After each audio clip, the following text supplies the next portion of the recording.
నా పేరు ఆకుమర్తి చిన్నమాదిగా, తూర్పుగోదావరి జిల్లా ఎంఆర్పిఎస్ తాజా మాజీ అధ్యక్షుడిని. మొన్న జరిగిన కురుక్షేత్ర మహాసభపై తెలుగుదేశం పార్టీ నాయకులైన హోంశాఖ మంత్రులు చినరాజప్ప గారు, అలాగే వరలరామయ్య గారు, జవహర్ గారు, అనిత గారు అందరూ కూడా నోరు అదుపులో పెట్టుకుని మాట్లాడాలని చెప్పేసి విజ్ఞప్తి చేస్తాను, హెచ్చరిస్తాను. ముందుగా హోంశాఖ మంత్రులు ఎవరైతే ఉన్నారో రాజప్ప గారు నోరు అదుపులో పెట్టుకుని మాట్లాడకపోతే నాలుక చీరేస్తామంటారు. ఎందుకంటే మా నాయకుడి కోసం మాట్లాడే అర్హత మీకు లేదు.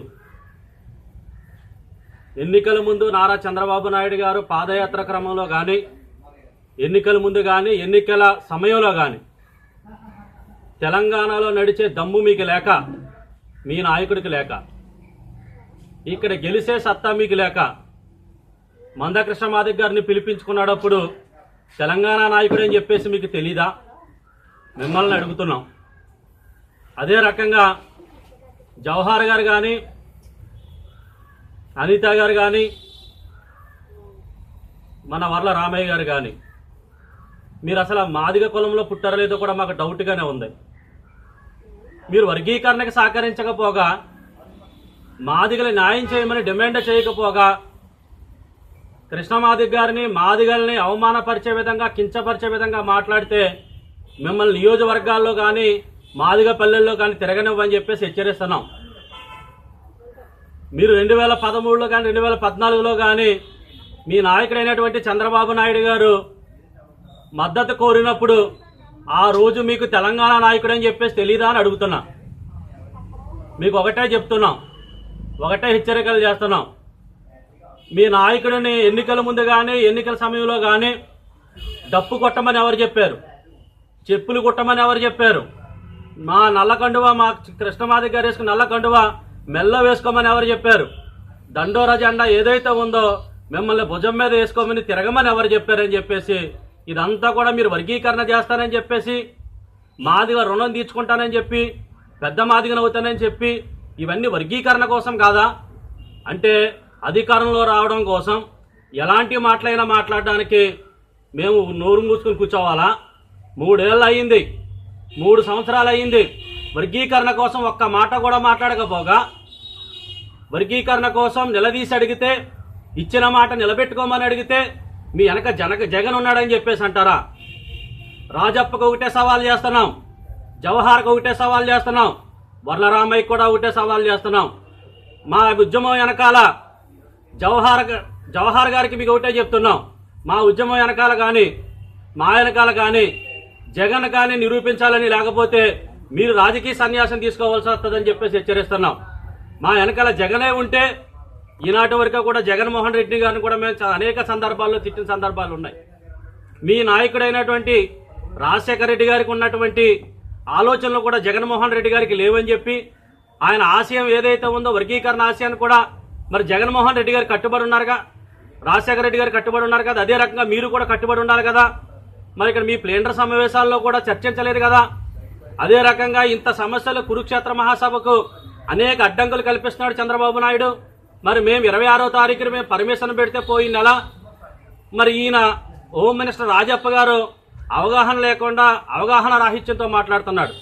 మరి ఆయన కింద శాఖలో ఏం జరుగుతుందో కూడా తెలియని పరిస్థితిలో మరి రాజప్ప గారు ఉన్నారంటే ఆయన హోంశాఖ కాదు డమ్మీ శాఖ అని చెప్పేసి అంటున్నాం. ఎందుకంటున్నామంటే మేము 26వ తారీఖుని పోలీసులు పర్మిషన్ పెట్టాం, గుంటూరు డీజీపీకి, అక్కడ ఉండబడి ఎస్పీకి పెట్టాం, డిఎస్పీకి పెట్టాం. అక్కడ ఉండబడి చంద్రబాబు నాయుడు కావాలని చెప్పేసి కురుక్షేత్ర మహాసభ కానీ విజయవంతం అవుతే చంద్రబాబు నాయుడు పార్టీ గల్లంత అవుతుందన్న ఉద్దేశంతో అదే చంద్రబాబు నాయుడు మాల మహానాడు నాయకుల చేత ఒక్కరోజు ఒక్క స్టేట్మెంట్ ఇవ్వకపోయినా మేము అదే రోజు మీటింగ్ పెట్టుకుంటామని చెప్పేసి ఒక్క మాల నాయకుడు కానీ వాళ్ళందరూ కూడా ఏ రోజు కూడా ఒక స్టేట్మెంట్ కానీ, పేపర్ స్టేట్మెంట్ కానీ, ఒక మీడియా సమావేశంలో కానీ మాట్లాడే సందర్భాలు అయితే ఎక్కడా లేవు. కానీ అదే రోజు కుట్రపూర్వకంగా తెలుగుదేశం ప్రభుత్వం మాదిగల్ని వంచే ప్రయత్నం చేస్తుంది. మరి రాజప్ప గారు అవగాహన రాహిత్యంతో పర్మిషన్ పెట్టలేదని చెప్పేసి మాట్లాడటం కూడా కరెక్ట్ కాదని చెప్పేసి మరి హెచ్చరిస్తున్నాం. 26వ తారీఖున మీటింగ్ పెట్టాం. 26వ తారీఖున మీటింగ్ పెట్టి ఆ మీటింగ్ ద్వారాగానే మన డీజీపీ గారు కానీ అక్కడ ఉండబడే గుంటూరు ఎస్పీ గారు కానీ పర్మిషన్ పెట్టాం. మీరు ఇవ్వక హైకోర్టు వెళ్ళాం. హైకోర్టు కూడా వీరికి మీటింగ్ పెట్టుకోవడానికి అవకాశం ఏంటని చెప్పేసి మరి చాలా సందర్భాల్లో చెప్పింది. అదే పరిస్థితులను బట్టి కురుక్షేత్ర మహాసభ తూర్పుగోదావరి జిల్లాలో అనేక మంది రాజానగరం పోలీస్ స్టేషన్లో కానీ, అదే రకంగా రాజమండ్రి రైల్వే స్టేషన్లో రాజమండ్రిలోని, అదే రకంగా అమలాపురం, రావులపాలెం, అంబాజీపేట, అల్లవరం, పిఠాపురం, తుని అన్ని పోలీస్ స్టేషన్లో మాదిగల్ని అనేక నిర్బంధాలకు గురి చేసింది. అనేక నిర్బంధాలతో గురి చేయడమే కాకుండా పోలీసుల ద్వారాగా మాదిగల్ని మరి కొట్టించడం కూడా జరిగింది. మరి మాదిగల కురుక్షేత్ర మహాసభ సందర్భంగా మరి అక్కడ జరిగిన సంఘటనలన్నీ కూడా మాదిగల సంబంధం లేదు, తెలుగుదేశం ప్రభుత్వమే కావాలని ఎవరినో పంపించి ఇవన్నీ కూడా చేయించింది అనేది కూడా మాకు అనుమానం. ఎందుకంటే కురుక్షేత్ర మహాసభ మొట్టమొదటి నుంచి కూడా కుట్రలు జరుగుతున్నాయి. అదే రకంగా తెలుగుదేశం ప్రభుత్వమే ఎవరినో పంపించి అక్కడ జరిగిన సంఘటనలన్నీ కూడా తెలుగుదేశం ప్రభుత్వమే బాధ్యత వహించాలని, అదే రకంగా మరి హైకోర్టు కూడా అత్యంతలు వేయించి ఉంది డీజీపీ కానీ తెలుగుదేశం ప్రభుత్వానికి కానీ. మీరు లా అండ్ ఆర్డర్ ప్రాబ్లం ఇబ్బంది అవుతుందని చెప్పేసి మీరు ప్రతి మీటింగ్ను కూడా పెట్టుకోకుండా చేయడం అది కరెక్ట్ కాదని చెప్పేసి నిన్న పత్రికల్లో మరి చూడడం జరిగింది. మరి ఇప్పటికైనా తెలుగుదేశం ప్రభుత్వానికి కానీ, తెలుగుదేశం ప్రభుత్వం పాలేరుగా పనిచేస్తున్న జవహర్, అనిత, వరలరామయ్య కానీ మీరు మాదిగ జాతిలో పుట్టారో లేదో మాకైతే డౌట్. కానీ నిరంతరం మందకృష్ణ మాదిగ గారు 23 ఏళ్లగా సుదీర్ఘ పోరాటం చేస్తూ మాదిగ జాతి కోసం నిరంతరం శ్రమిస్తున్న వ్యక్తి మందకృష్ణ మాదిగ గారు అయితే ఆ మందకృష్ణ మాదిగ గారి మీద విష ప్రయోగం కానీ విషం కానీ జల్లితే ఊరుకునేది లేదని కబడ్దారని చెప్పేసి హెచ్చరిస్తున్నాం. ఆంధ్రప్రదేశ్ మాదిగలు మొత్తం వెంట మందకృష్ణ మాదిగ గారు వెంటనే ఉన్నారు, మందకృష్ణ మాదిగ గారు వెనకే ఉన్నారు.